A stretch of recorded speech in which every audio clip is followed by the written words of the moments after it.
Boa noite para você que está ligado na TV Circulando. Está começando mais um Cara a Cara. Como faço toda semana, quero pedir licença para você que está do outro lado da telinha, agradecer a sua audiência, principalmente você que acompanhou o último Cara a Cara. Quero aqui mandar um beijo para as 3 meninas que participaram do nosso programa, mamães que trabalham, essas meninas que montaram aí no Facebook essa rede de mães que trocam experiências do cotidiano e, acima de tudo, informações para você, mãe de primeira viagem, também mãe de quinta, sexta, oitava, 15ª, sei lá, tem gente aí que tem mais de 20 filhos, então cada um sabe o que faz, tá certo? Obrigado, meninas, foi muito legal bater um papo com vocês. E o Cara a Cara hoje aqui é um Cara a Cara diferente, você tá pensando o quê? Eu tô cada vez mais importante. Só para você ter uma ideia do naipe da figura que vai bater um papo conosco hoje. Ele já foi vereador na cidade Americana, deputado estadual por 7 vezes, presidente da Assembleia Legislativa do Estado de São Paulo, deputado federal em 2º mandato, uma das principais lideranças políticas do Estado de São Paulo, fundador do PSDB. Eu estou falando do deputado federal Vanderlei Macris, que visita Araraquara e veio bater um papo aqui nos estúdios da TV Circulando. Boa noite, deputado, é um prazer recebê-lo. Boa noite, João, é um prazer também muito grande falar com você, com todos os seus telespectadores. Um programa que a gente sabe que hoje tem uma presença garantida na comunidade e, portanto, estar aqui com você hoje para tratar dos grandes temas que hoje envolvem a situação do Brasil, de São Paulo, da cidade de Araraquara, da região, é muito importante. Muito obrigado pelo convite. Que legal, eu que agradeço, pô. Minha audiência vai aumentar, rapaz. De 10 vai passar para 12. Só assessoria é o que acompanha aqui. Só para vocês terem uma ideia, tá no estúdio aqui Joel Aranha, figurinha carimbada na cidade, todo mundo conhece.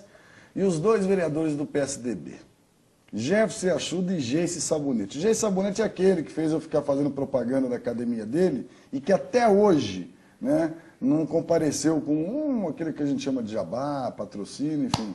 Um abraço, viu, vereadores? Obrigado pela presença aí. Legal ter vocês aqui. Deputado, me fala uma coisa. O que te traz em Araraquara? Quais os motivos que o fizeram fazer mais uma visita em nossa cidade? Você diz bem claro, mais uma, porque eu tenho tido com Araraquara uma longa história. Minha família teve raiz aqui na cidade. Meus avós moraram aqui durante toda a vida. Depois que vieram da Itália, meus avós são imigrantes italianos. E aqui se colocaram para trabalhar a vida inteira, faleceram aqui em Araraquara, estão aqui, ainda enterrados aqui no cemitério. Então é toda uma vida que eu tive aqui. Meu pai era daqui, nasceu aqui.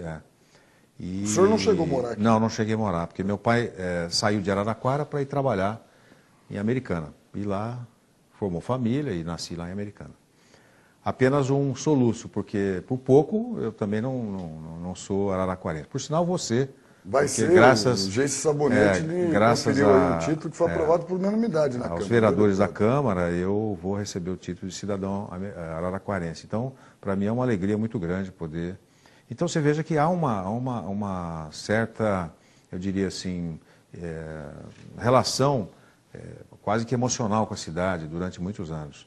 E a minha carreira política, minha vida pública, ela tem uma extensão de 40 anos já. E desde o primeiro mandato meu, quando eu tinha 23 anos, o segundo mandato eu já comecei a ter votos aqui em Araraquara. E nunca mais deixei de ter. Toda a minha eleição eu tenho votos em Araraquara. Claro que oscilando, às vezes mais, às vezes menos, dependendo da circunstância política aqui. Mas o fato de ter aqui, Araraquara, ter um deputado federal, que era o Dimas Ramalho, me cerceava um pouco. Meu trabalho era mais periférico, não era um trabalho mais elaborado e mais presente, mais amplo. E, evidentemente, a partir da ida do Dimas para o Conselheiro do Tribunal de Contas, abriu um espaço grande e eu estou trabalhando muito agora dentro dessa lógica. Até o próprio Dimas me pediu em um determinado momento, olha, Macris, estou indo para o Tribunal de Contas como conselheiro e eu queria que você cuidasse um pouco das questões de interesse lá da cidade, Araraquara, você já tem uma presença importante na cidade e tal. Pois bem, de lá para cá, a minha relação com Massa Fera, que é deputado estadual, foi se estreitando cada vez mais, meus companheiros de partido aqui, como você disse, está aqui o Gleisi, está aqui o Jefferson, o La Pena também é parceiro, o partido, enfim, tem agasalhado o meu trabalho aqui. Temos feito uma série de parcerias importantes com a cidade, entidades, com verbas de emendas parlamentares e também a presença em visitas que temos aqui na cidade. Hoje de manhã nós tivemos aqui uma palestra no Caibar, onde a gente teve a oportunidade de receber uma demanda também lá da entidade sobre a questão de manutenção lá da entidade. O senhor foi falar sobre o que lá, deputado? Fui falar sobre o alcoolismo. Sobre o alcoolismo. O senhor escreveu um livro sobre essa questão, né? Está aqui, ó. Eu vou mostrar, daqui a pouquinho nós vamos bater um papo, falar um pouco com o deputado sobre esse material muito bem feito. É um relatório do CEALCO. O CEALCO é uma comissão... Uma comissão especial que discutiu o alcoolismo no Brasil. Que legal. Nós vamos falar sobre isso, que é um tema interessante, mas só para vocês terem uma ideia, eu acho que tem algumas informações que é importante a população da cidade receber, e aqui não se trata de estar fazendo campanha, muito menos promoção do deputado Wanderley Macris. Quem acompanha o meu programa sabe que aqui eu não misturo a minha militância política com a TV, mas o deputado, a gente tem que reconhecer o trabalho que ele vem fazendo por Araraquara. Só para vocês terem uma ideia, no último período que eu me lembre, se eu esquecer de algum, o deputado me recorda. Foram emendas para a Santa Casa da nossa cidade, a pedido do vereador Lapena, se eu não me engano, a última foi de R$300 mil. Foi emenda para o Lar São Francisco de Assis, que é o asilo, que inclusive há pouco tempo você assistiu um programa que o Caracara fez visitando o asilo. Teve emenda de R$200 mil para a instalação da gota de leite, a maternidade gota de leite da nossa cidade. Acabou de liberar uma emenda de R$250 mil, um pedido do vereador Geice Sabonete para obras no Jardim Maria Luísa. Enfim, é um deputado que vem de fato, né, mesmo não morando em Araraquara, mas tendo vínculo familiar aqui, tem uma atuação muito forte para a cidade. Então, quero aproveitar, viu, deputado, em nome da população, agradecer esse empenho do senhor aí, no sentido de trazer recursos. Esqueci de alguma ou não? Não, você está bem informado. Ô, vocês viram? Vocês dois aí do PSDB, vocês estão ligados aí que eu estou mais informado que vocês, viu? Deputado, então vamos voltar nosso papo aqui. Está dado o agradecimento. O senhor estava falando que fez aí uma palestra no Caibar, que é uma instituição importante da cidade. E eu estou vendo aqui que o senhor tem um livro da Câmara dos Deputados, que é um relatório aí da questão do álcool. Da onde partiu a ideia da construção desse trabalho? É uma comissão na Câmara dos Deputados que estudou a questão do álcool, é isso? Exatamente, João. Veja bem, como é que começou isso? Quem não tem na família, e eu tenho, alguém envolvido com o problema do alcoolismo. Ou você tem na família, ou tem um amigo, ou tem um parente, ou tem um conhecido, um vizinho, sempre tem. E foi baseado e estimulado até pelas pessoas que me conhecem, que acompanham a minha vida política, que são presentes na minha vida política, sempre me pedindo, falou, olha, é uma questão séria essa, alguém precisa tomar a frente e fazer um trabalho de levantamento mais adequado dessa questão. Pois bem, eu tomei a iniciativa, fiz um pedido de uma comissão especial na Câmara para fazer um diagnóstico bem amplo da situação do alcoolismo no Brasil. E esse pedido foi feito com a presença de mais de 20 parlamentares, 20 deputados, de vários estados e vários partidos, né? E eu fui relator desse projeto, dessa proposta, e a gente começou a fazer um trabalho. Foram 9 meses de levantamento, 9 meses. Nós fizemos mais de 20 audiências públicas em todo o Brasil. Chamamos em audiências públicas na Câmara Federal, de médicos, de psiquiatras, de entidades ligadas ao tema, universidades, conversamos com uma infinidade de pessoas ligadas ao setor, como, por exemplo, o setor de transportes no Brasil, a discussão com o ministro da Saúde, da Previdência. Olha, foi um trabalho pesado, de muito esforço e levantamento. Pedimos informações internacionais, de dados e informações da ONU, de entidades internacionais ligadas ao tema. O Brasil é o 4º país em termos de consumo de álcool em crescimento no mundo. No mundo? No mundo. Então, eu fiquei impressionado de ver os dados e as informações que a gente tirou aqui. Outra questão também, chegamos à conclusão, 10% da população brasileira estão hoje num nível altíssimo de utilização do álcool e já em fase de necessidade de tratamento, 10% da população. Então você vê Araraquara, 200 mil habitantes? 220. 220. São 22 mil pessoas em Araraquara, isso é cientificamente provado, do ponto de vista de estatística. 222 mil pessoas em Araraquara são dependentes do álcool e precisam de tratamento. Que coisa impressionante. É impressionante, mas está aqui, dados científicos que nós levantamos aqui. Então, essa informação foi levantada, João, porque havia necessidade de se pensar em várias discussões sobre isso aqui. Por exemplo, nós discutimos muito a questão da propaganda do álcool na televisão. Além disso, a questão das consequências, das causas do aumento do alcoolismo no Brasil. E muito mulheres, viu? As mulheres são as que mais estão fazendo crescer as estatísticas em termos de consumo de álcool. A comercialização. Nós temos no Brasil 1 milhão de pontos de venda de bebida alcoólica.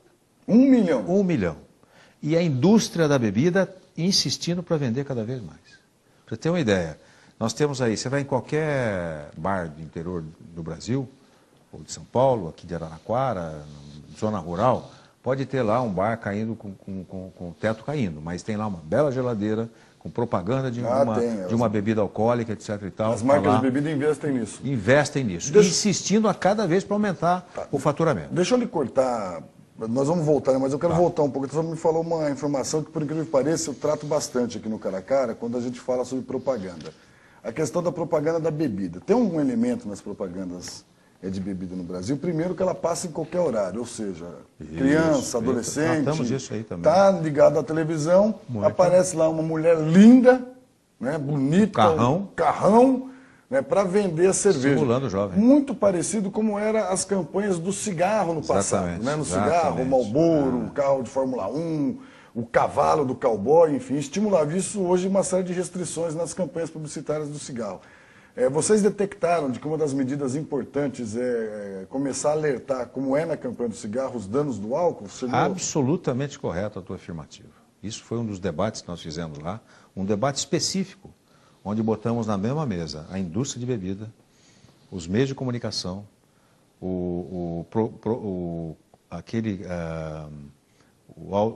a regulamentação publicitária que existe da televisão, os integrantes do governo, né, e o legislativo. E foi um debate riquíssimo, porque ali nós chegamos à conclusão, pelo menos nós da comissão, a indústria não quer. A indústria joga muito pesado contra isso, né?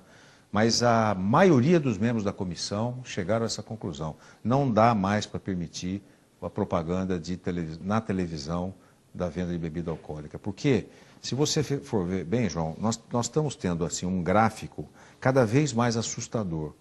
Ou seja, eu tenho 60 anos de idade, quando eu tinha 17, 18 anos, foi quando eu comecei a me experimentar na bebida. Não é?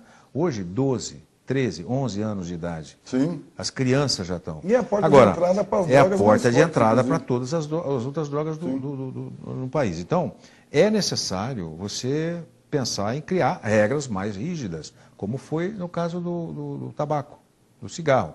E até hoje nós já temos no Brasil uma consciência muito mais formatada dos malefícios do cigarro. Sim. Do álcool ainda não, até porque é um problema cultural que nós precisamos superar.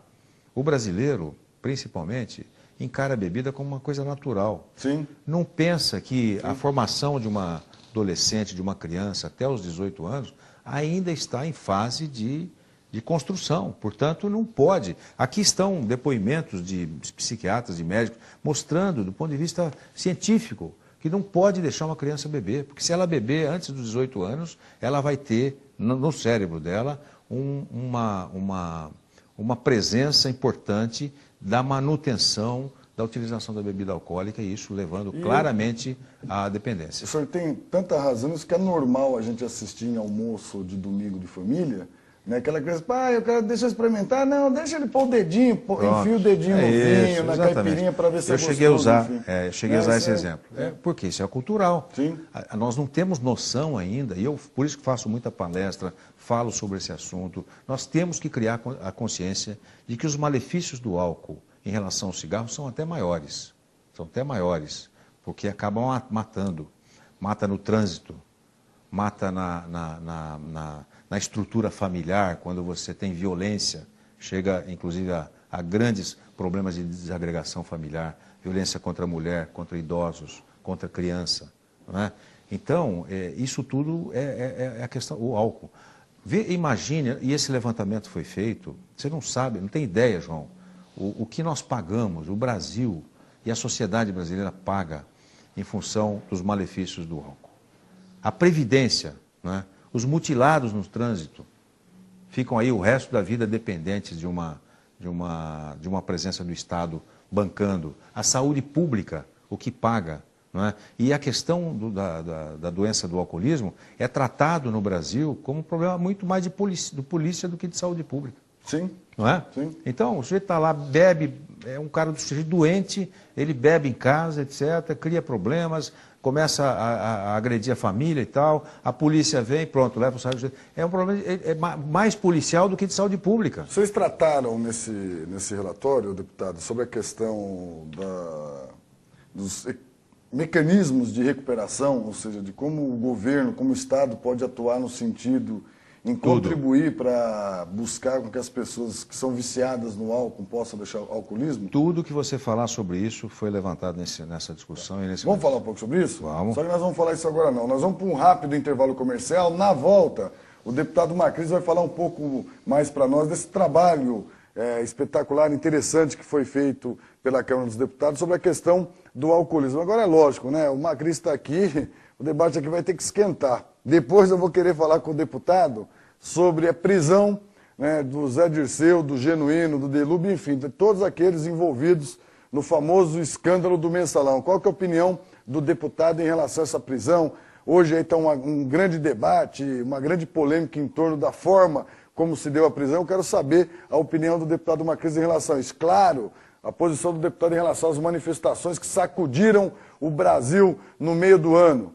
Eleições 2014, será que a polarização PSDB e PT vai continuar firme e avante Brasil afora? Vamos repetir a dobradinha de sempre, PT a nível nacional e PSDB a nível estadual aqui em São Paulo? Então, se você tiver entre os 22 mil que o deputado falou aqui, vai lá, porque você é viciado, toma um esquinho, pega o copo, volta para a sala, que o programa vai voltar em 2 minutos, tá bom? Eu tô, só que eu não posso pegar o copo agora porque eu tô gravando. Volto já já.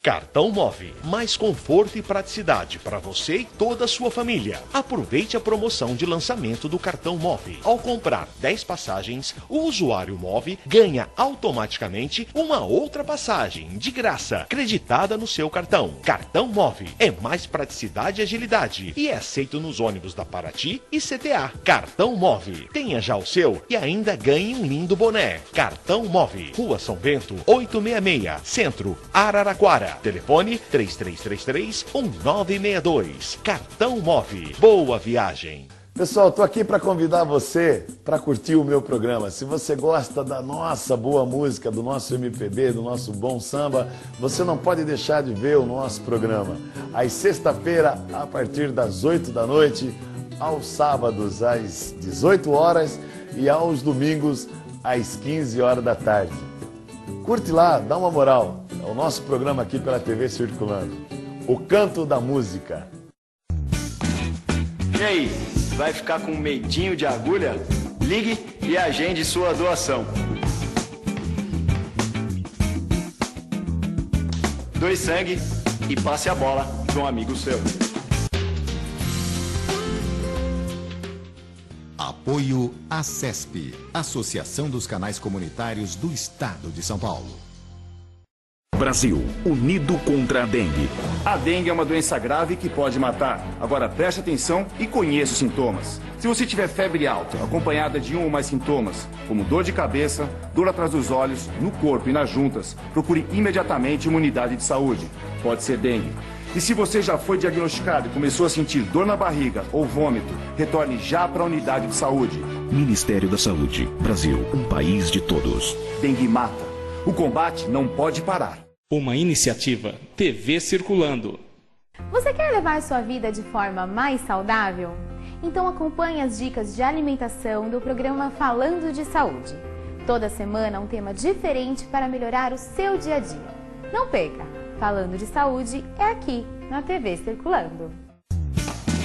A falta de sangue é um drama da vida real. Ligue e agende a sua doação. Doe sangue e passe a bola para um amigo seu. Apoio ACESP, Associação dos Canais Comunitários do Estado de São Paulo.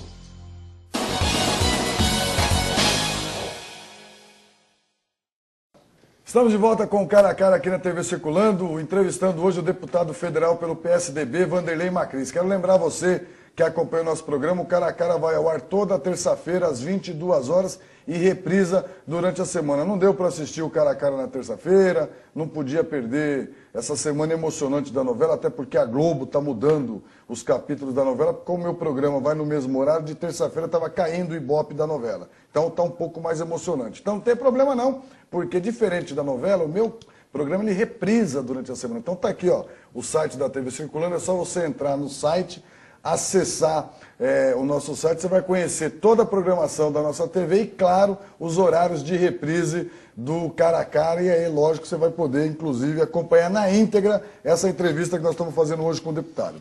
Deputado, antes da gente chamar o intervalo, nós falávamos da questão de que forma que o Estado pode contribuir no sentido de ajudar a recuperar aqueles que já estão com a sua vida comprometida através do vício do álcool. A comissão também trabalhou essa questão, foi feito um estudo, vocês pensaram algumas políticas para ser implantadas que possam contribuir nesse sentido? Olha, não tenha dúvida, isso foi pensado, foi discutido e nós tivemos consequências em relação a esse debate. Uma das questões importantes que a gente discutiu foi a questão da prevenção e do tratamento, né?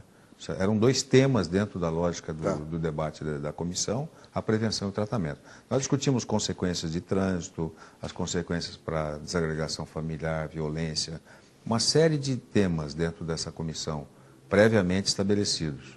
Mas a prevenção e o tratamento foram temas especiais debatidos lá. A questão foi colocada da seguinte forma: uma constatação. O governo federal e os governos estaduais e municipais se preocupam mais com a droga ilícita, cocaína, maconha, com a crack, etc. O álcool é uma droga lícita, portanto qualquer um pode ter acesso. Então não houve uma preocupação maior do governo nesse sentido. Até porque esses 10% da população que estão precisando de tratamento, o governo sabe disso, tem as estatísticas nessa direção, mas é muito fraco o desempenho do governo em termos de recurso orçamentário para esse fato especificamente. O CAPES-AD, melhor dizendo, que é um programa do governo federal, que os governos estaduais também participam, foi a saída que o governo tem enfrentado para poder fazer o atendimento na questão dos dependentes químicos. Mas não é suficiente. Quer dizer, há uma clara deficiência de investimentos nessa área para a solução desse problema. O que nós pensamos nesse debate todo? Bom, falta recurso, falta investimento, o Estado, o governo federal precisa colocar mais recursos no orçamento. Primeira decisão da comissão, vamos, no orçamento deste ano, trabalhar para poder melhorar os recursos orçamentários nessa direção. Mas isso não será suficiente. Outra medida pensada e adotada foi, por exemplo, uma emenda constitucional que nós apresentamos, está em tramitação no Congresso Nacional, que ela estabelece um fundo de 20% sobre o imposto da bebida alcoólica. Você tem um volume de imposto que o governo arrecada sobre bebida alcoólica. Desse valor, 20% vai se constituir num fundo que vai ser especificamente para prevenção e tratamento. Que legal. Essa é a proposta que foi apresentada pela comissão. Então, tem algumas questões concretas. Por exemplo, a proibição de venda de bebida alcoólica para menores de 18 anos. Em São Paulo, nós já temos o governador Geraldo Alckmin acompanhou isso aqui, ele é médico também, e estimulou muito a secretaria a tomar providências. Foi feito um grande programa em São Paulo, está em andamento a venda de bebida alcoólica para menores de 18 anos. Isso aí já era proibido no Código antes, mas não tinha consequência. Então, não, hoje ainda, infelizmente, em muitos lugares, o adolescente de 14, 15 anos entra num bar, compra bebida, de forma natural e, enfim, o Pois proprietário passa impune. Exatamente. O que tem agora na lei, que é uma coisa importante até para a sociedade se preocupar em ajudar a fiscalizar? Agora é o seguinte, antes não tinha punição, agora o sujeito é advertido a primeira vez, a segunda vez o dono do estabelecimento que vendeu bebida alcoólica para menor, ele paga R$80 mil, até R$80 mil de multa, e na terceira vez ele perde o alvará de funcionamento do estabelecimento.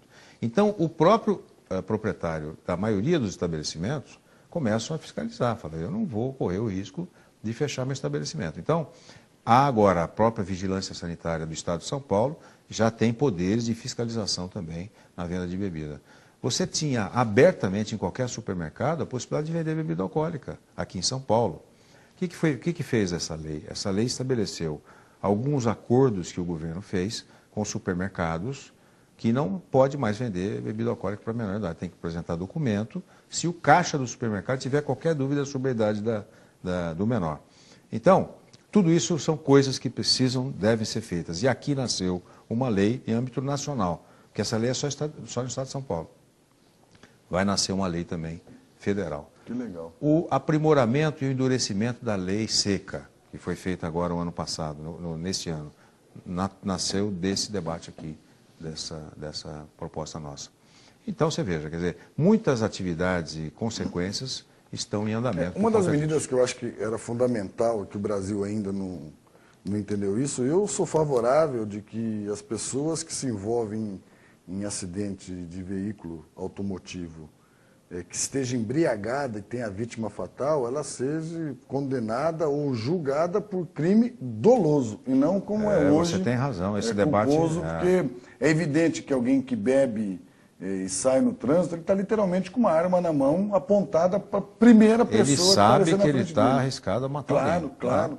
Acho que tem que ter o tratamento. Deputado, vamos mudar um pouco nosso papo aqui, porque eu não vou perder a oportunidade. Isso aqui iria um dia inteiro de debate e discussão. Não, nós vamos ter outro programa. O senhor está sempre em Araraquara, o senhor vai voltar uma hora aqui para destrinchar esse livro inteiro. Mas é evidente que a sua presença aqui nos aguça um debate que está tomando conta hoje dos noticiários nacionais. Durante muito tempo aí a gente vê entre idas e vindas nesse grande debate aí do julgamento pelo Supremo Tribunal Federal dos envolvidos no escândalo do Mensalão, né?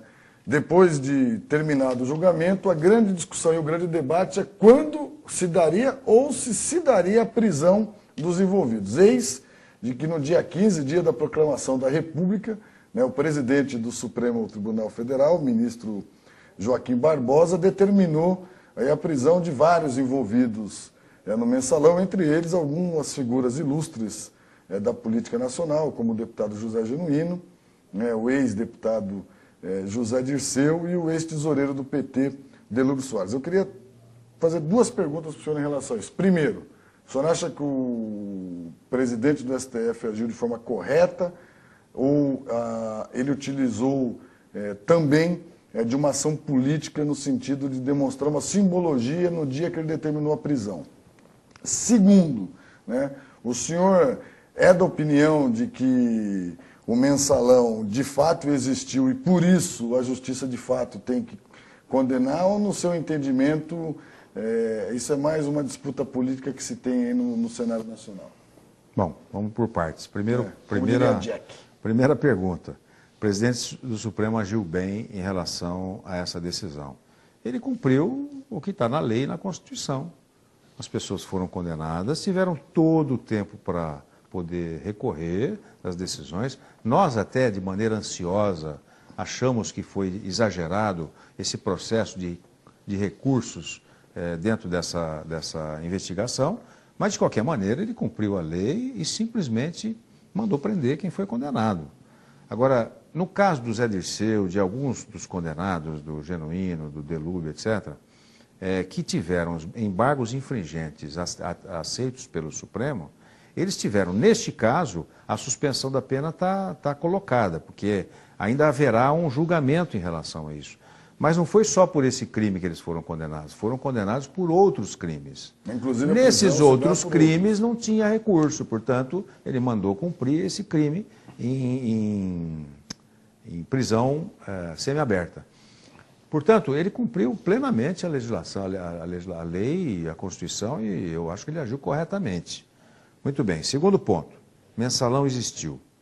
Ora, gente, 10 anos de investigação, uma CPI na Câmara que parou o Brasil para todo mundo ver, os dados, informações e detalhes que se teve desse processo, as investigações, são mais de 200 volumes desse processo. A investigação, eu nunca vi um tamanho movimento policial e da justiça na busca de informações, detalhes e de testemunhas, de dados, de cruzamento de dados, né? Como foi nesse caso. Quer dizer, com ampla defesa, democrática sendo feita. Nós que esperamos isso, a justiça morosa do jeito que ela é, foram 10 anos. Né? Eu não tenho dúvida nenhuma que isso existiu e o governo, o governo atuou nesse ponto de vista de maneira bastante, como é que eu posso dizer assim, em muitos momentos de maneira muito... na tentativa de não mostrar intervenção, acabou. Em alguns momentos nós tivemos, sim, problemas de intervenção do governo nessa história, ou de pessoas ligadas ao governo nessa história, o que não foi correto. Mas, de qualquer maneira, eu tenho a impressão que o julgamento se deu com ampla defesa e se constituiu na confirmação de que houve o mensalão. Portanto, todo e qualquer ato de corrupção, na minha opinião, precisa e deve ser punido.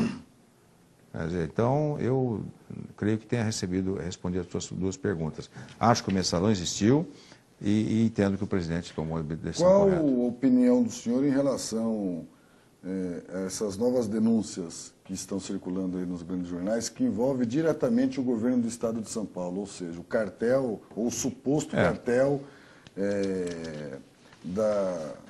das ferrovias, não, dos trens, né, das companhias do metrô e da companhia de trem da CPTM. Muito bem, vamos lá. Primeira coisa, se teve corrupção tem que ser punido. Minha posição é a mesma, não muda nem uma vírgula.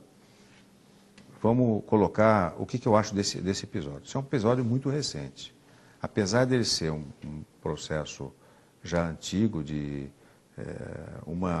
uma empresa de fora do país resolver mudar o seu comportamento e sair fora de um ritmo de cartelização que eles praticavam no mundo inteiro, resolveram fazer um acordo para, dentro do Brasil, dizer que havia cartelização, que eles participaram disso e que tinha gente envolvida. O que aconteceu? O governador Geraldo Alckmin, nesse caso, mostrou claramente que quem foi o maior prejudicado nessa história foi a população de São Paulo. Não é? Foi, na verdade, quem mais se prejudicou foi o governo. Porque a cartelização, muito bem, o que é? Isso é juntar 4, 5 grandes empresas numa grande concorrência, normalmente concorrências internacionais de altíssimo valor, que se juntaram, se conversaram e se acertaram para poder ganhar uma determinada concorrência. Às vezes concorrência de 1 bilhão, 1 bilhão e 500, não é? Então, a cartelização, ela existe no mundo inteiro e aqui no Brasil não é diferente em vários estados, em contratos do governo federal, grandes contratos de Petrobras, grandes contratos de ferrovias, de rodovias no país. Você tem, de grandes obras, por exemplo, como hidroelétricas, você tem meia dúzia de empresas que conseguem fazer isso, essas grandes obras. Não é?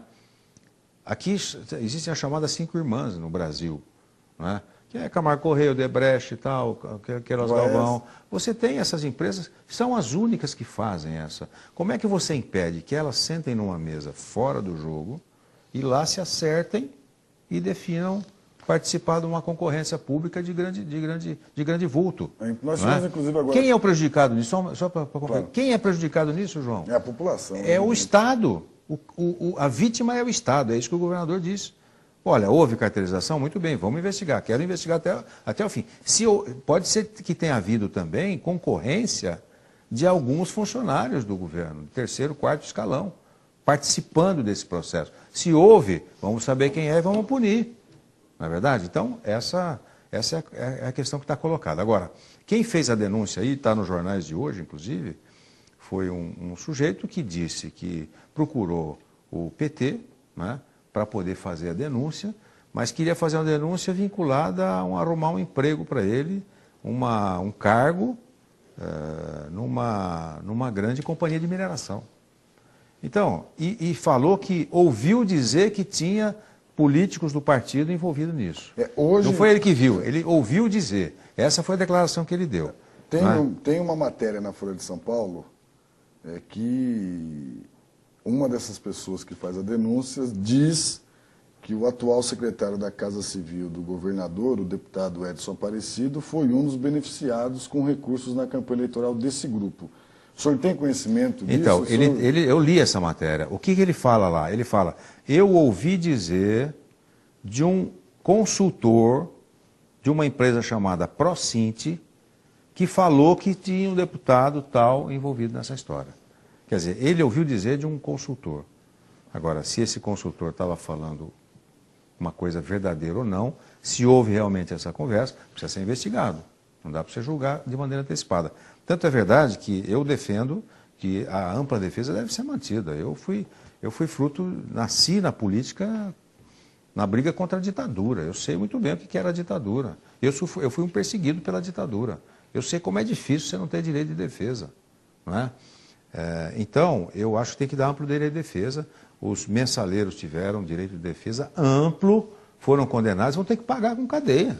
Não é? Se aqui houve algum problema nesse sentido, que pague também. O senhor acha que a Assembleia Legislativa... Só que eu acho que está muito cedo ainda para poder... O senhor acha que a Assembleia Legislativa deveria montar uma CPI? O senhor é a favor da CPI na Assembleia?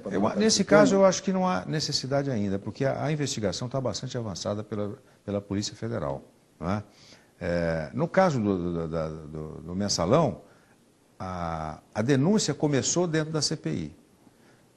Depois que a Polícia Federal entrou. Nesse caso, a Polícia Federal já está investigando e o CAD também. Entendeu? Eu tenho a impressão que tem que esperar essa investigação. A hora que fechar isso, se houver necessidade de uma investigação suplementar, fazer uma CPI. Mas eu acho que tem que esperar isso primeiro. Tá. Deputado, como é que a gente no Brasil faz para conseguir resgatar a credibilidade dos políticos em geral?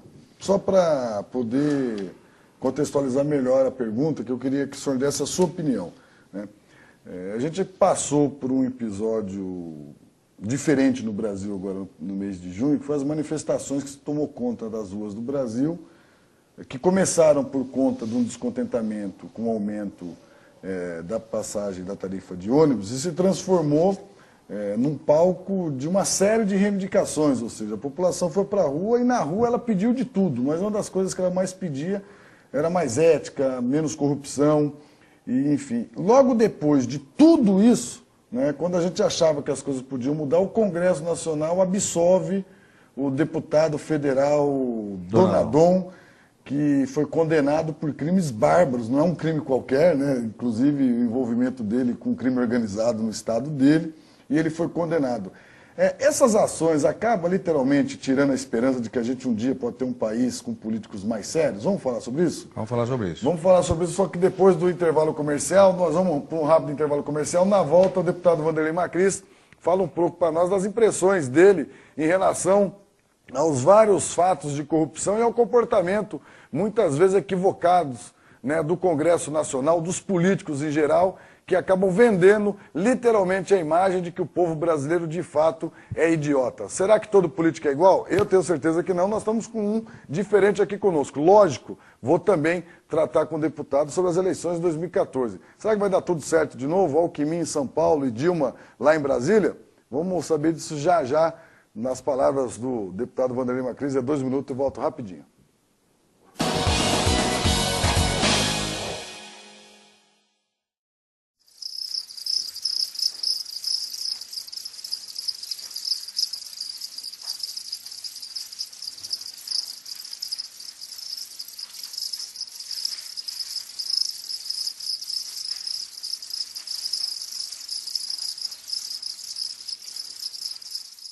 Cartão Move, mais conforto e praticidade para você e toda a sua família. Aproveite a promoção de lançamento do Cartão Move. Ao comprar 10 passagens, o usuário Move ganha automaticamente uma outra passagem de graça, creditada no seu cartão. Cartão Move é mais praticidade e agilidade e é aceito nos ônibus da Paraty e CTA. Cartão Move, tenha já o seu e ainda ganhe um lindo boné. Cartão Move, Rua São Bento, 866, Centro, Araraquara. Telefone 3333-1962. Cartão Move. Boa viagem.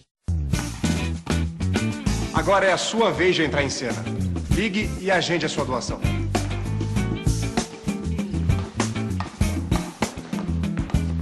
Doe sangue e passe a bola para um amigo seu.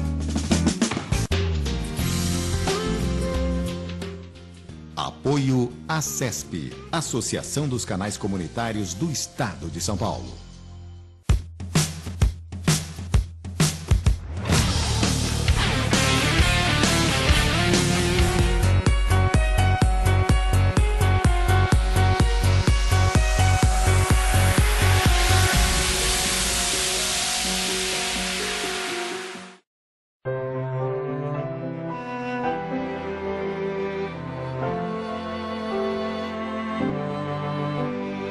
Uma sombra ofusca um brilho no olhar,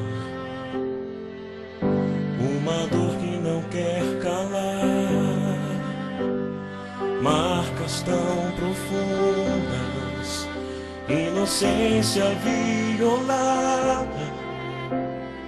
Passa, isso tem que terminar.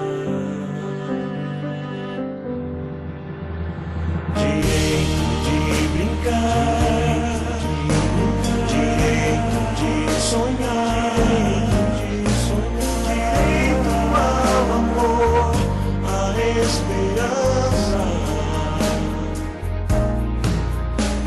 direito de crescer, direito de viver, direito de ser feliz, direito de ser criança,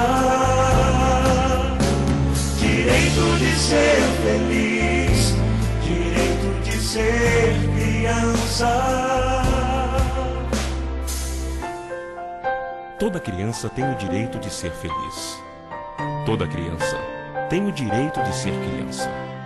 Pedofilia é crime. Multiplique essa ideia. Denuncie. Direito de ser criança.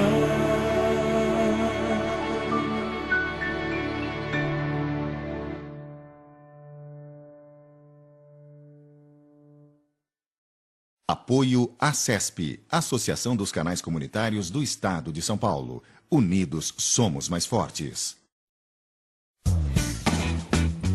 Faça parte da turnê da solidariedade. Ligue e agende a sua doação. Doe sangue e passe a bola para um amigo seu. Apoio ACESP, Associação dos Canais Comunitários do Estado de São Paulo.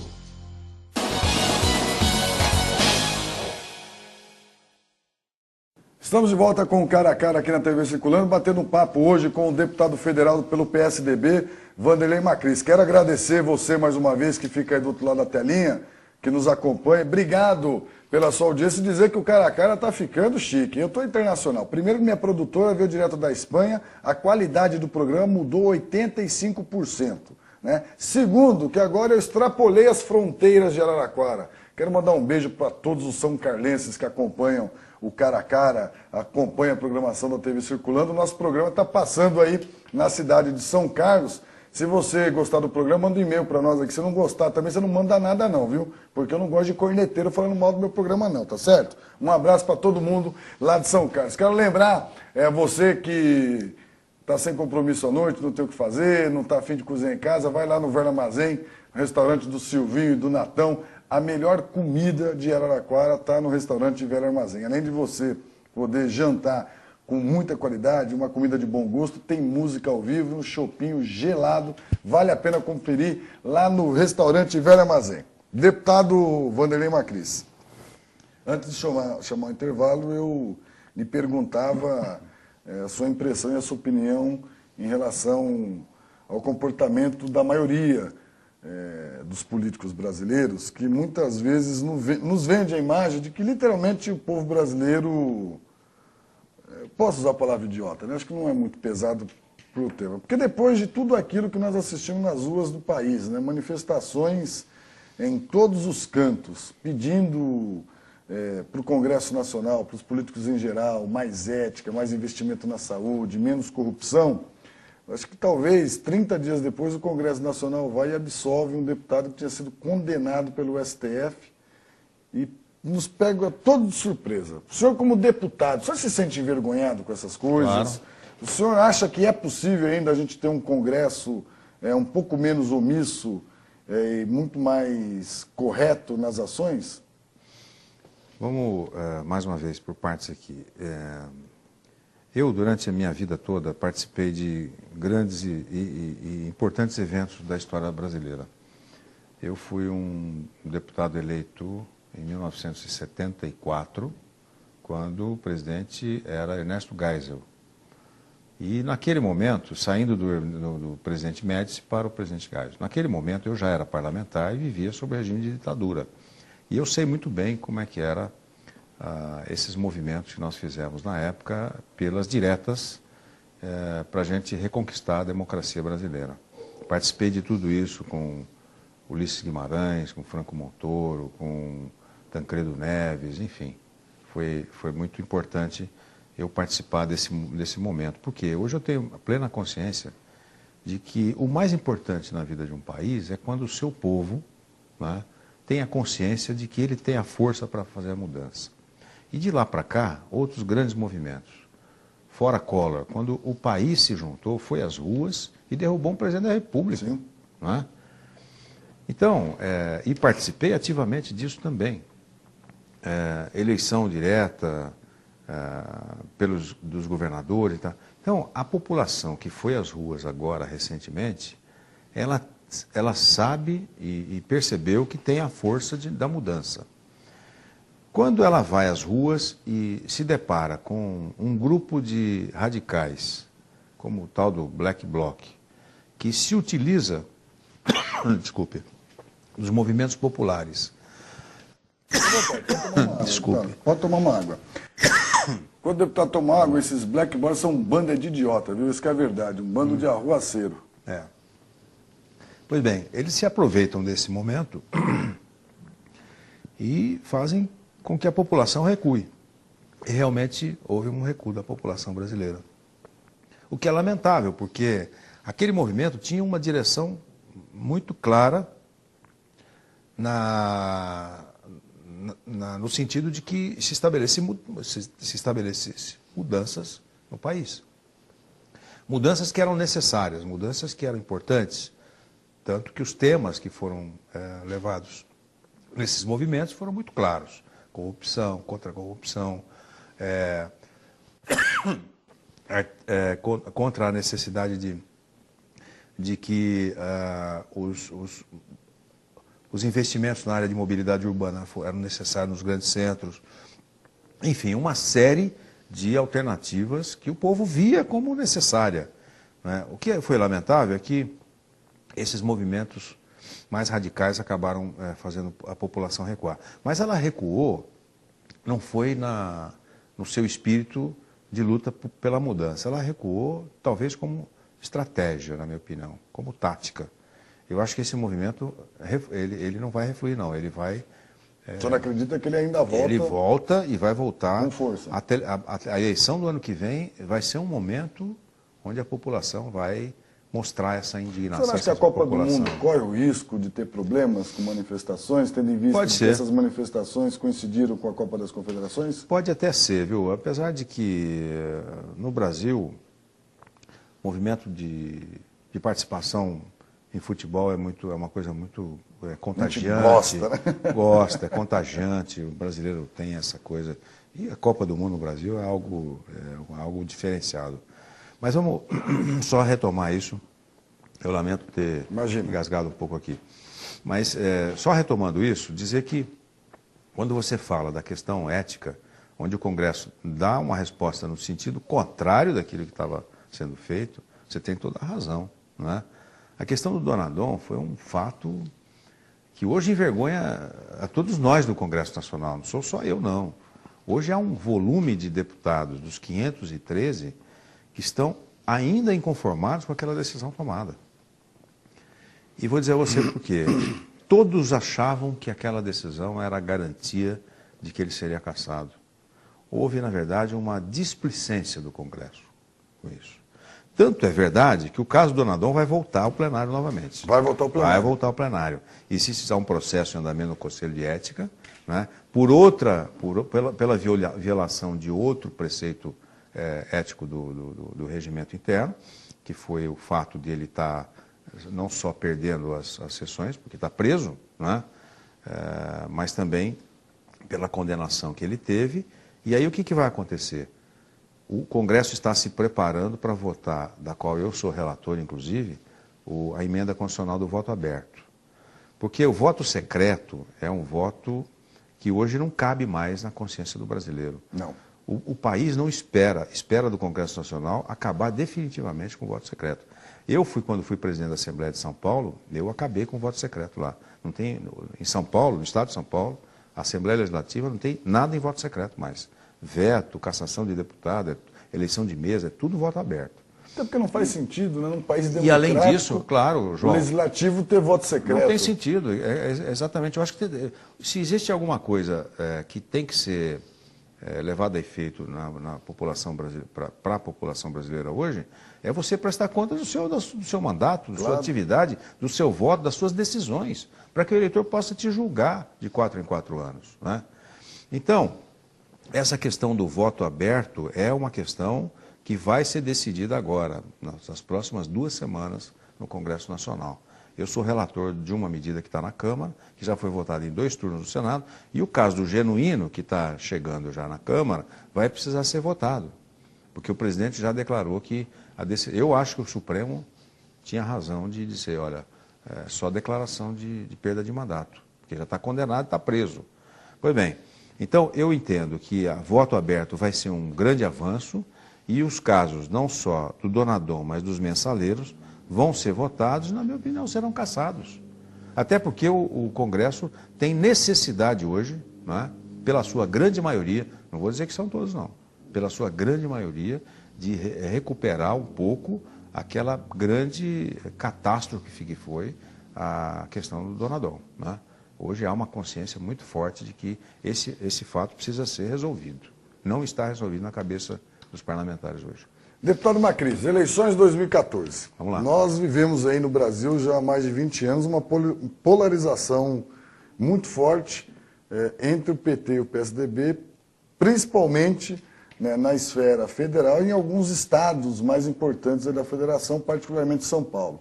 A gente tem, na cidade de São Paulo, meio que um rodízio, e isso é engraçado, parece um fenômeno, é difícil a reeleição de um prefeito em São Paulo, sempre acaba tendo aí um rodízio do poder na prefeitura. Agora, essa regra não acontece no Estado. O PSDB já vai aí para 24 anos governando o Estado de São Paulo, começou com Mário Covas, né, e desde a eleição do Covas, que não perde a eleição, e com a saída do Fernando Henrique, né, o PT vem aí se perpetuando a nível federal. Foram 2 mandatos do Lula, um mandato da Dilma, e, por enquanto, o que aponta as pesquisas eleitorais é de que a presidenta Dilma, em tese caminha, né, para ser reeleita sem muita dificuldade.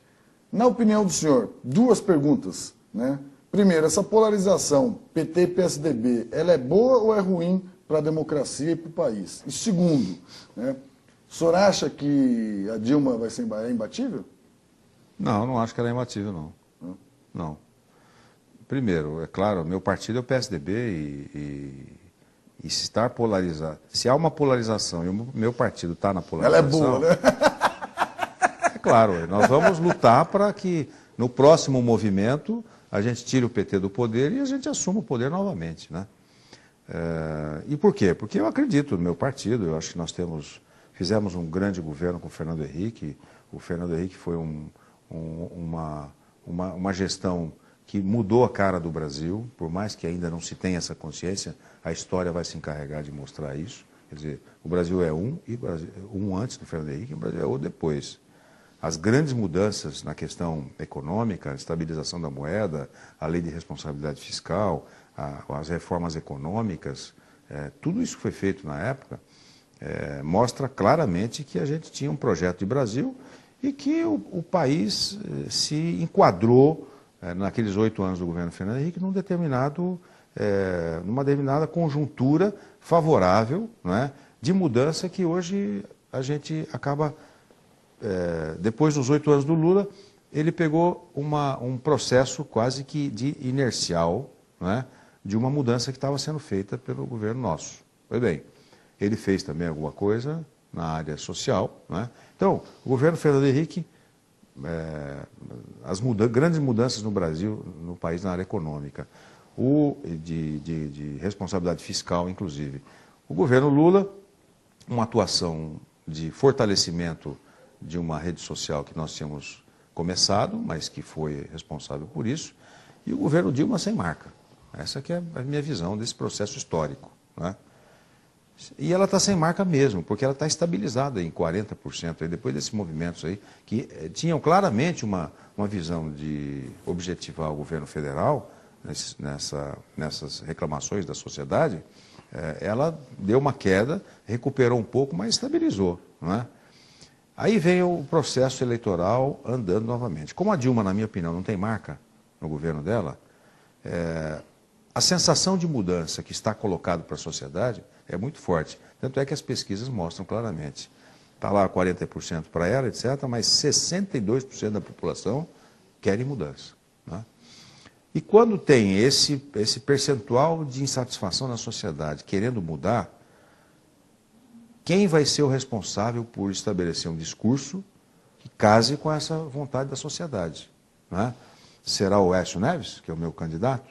Será o Eduardo Campos, que também já está numa linha de oposição, recente, mas começou, né?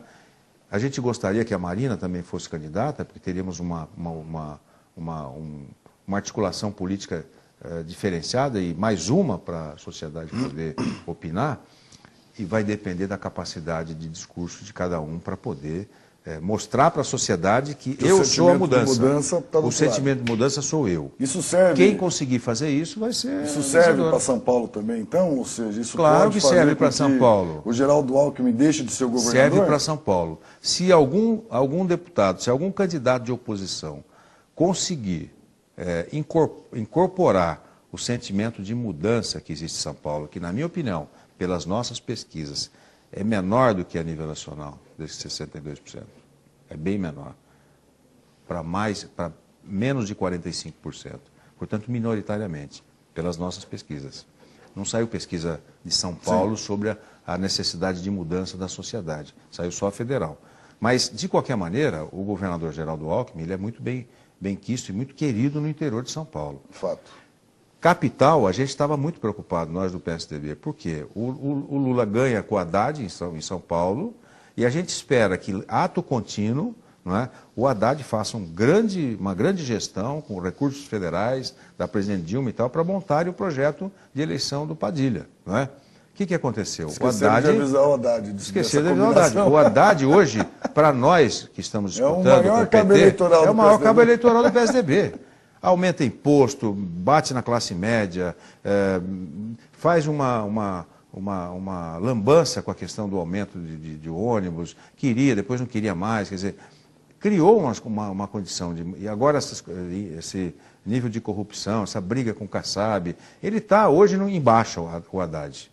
Para nós que esperávamos ser batidos na capital de São Paulo, hoje a gente já não acha mais. A gente acha que tem condição de equilibrar lá. Se equilibrar a luta política na capital e na Grande São Paulo, o interior se encarrega de reeleger o Geraldo Alckmin. Essa é a minha visão pessoal desse processo. Portanto, está aí. A coisa mais importante é a gente poder estar especulando aqui, mas a decisão está lá. Seja, em resumo, o que o deputado está querendo dizer é que, se tudo caminhar conforme ele gostaria, nós vamos ter de novo o Folha de Chuchu no governo do estado e podemos ter o Mineirinho Come Quieto no governo federal. É uma brincadeirinha. Muito boa. O Aécio em Brasília e o Geraldo em São Paulo, pelo menos essa é a expectativa, e assim vai trabalhar nessa o direção. deputado Vanderlei Macris. Deputado, eu quero agradecer muito a sua presença aqui no Cara a Cara, dizer que para mim foi uma honra poder recebê-lo, né? Traz prestígio para o nosso programa. Eu já disse no início, vou repetir, é muito bom para a cidade poder contar com parlamentares como o senhor lá em Brasília, porque primeiro a gente sabe que dá qualidade a debates importantes a nível nacional, pela sua capacidade política, pela sua envergadura, e segundo, porque traz recursos importantes para a nossa cidade e ajuda bastante Araraquara. Eu tenho certeza absoluta que o povo de Araraquara sempre saberá reconhecer, né, esses gestos que o senhor tem por nossa cidade. Muito obrigado mesmo, o senhor fica à vontade aí para fazer suas considerações finais. Olha, João, primeiro eu queria te agradecer muito pelo convite, foi um convite muito agradável, que eu aceitei porque...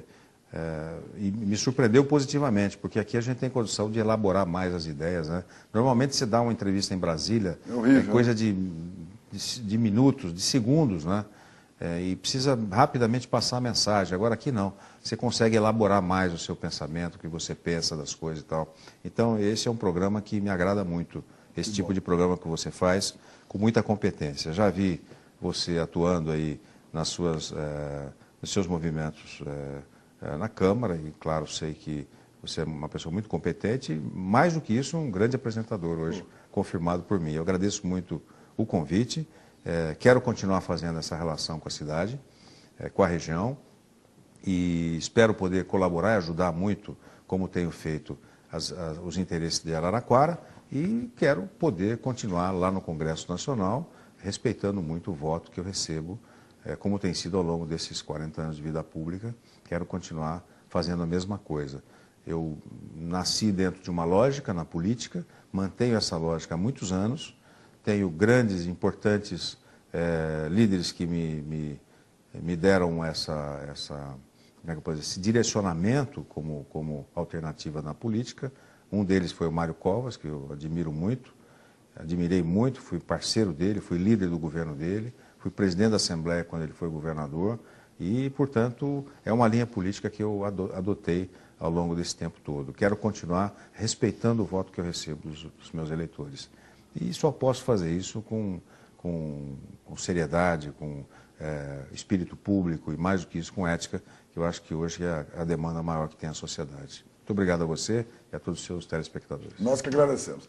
Gente, obrigado para você que acompanhou mais esse Cara a Cara, batendo esse papo super esclarecedor com o deputado Vanderlei Macris. E como eu falo todo o programa, não muda de canal não. Se o programa que vier não for melhor que o meu, pode ter certeza que ele é diferente. Um beijo, o Cara a Cara volta semana que vem, se Deus quiser, e ele há de querer. Beijo para vocês, semana que vem eu tô aí. Tchau.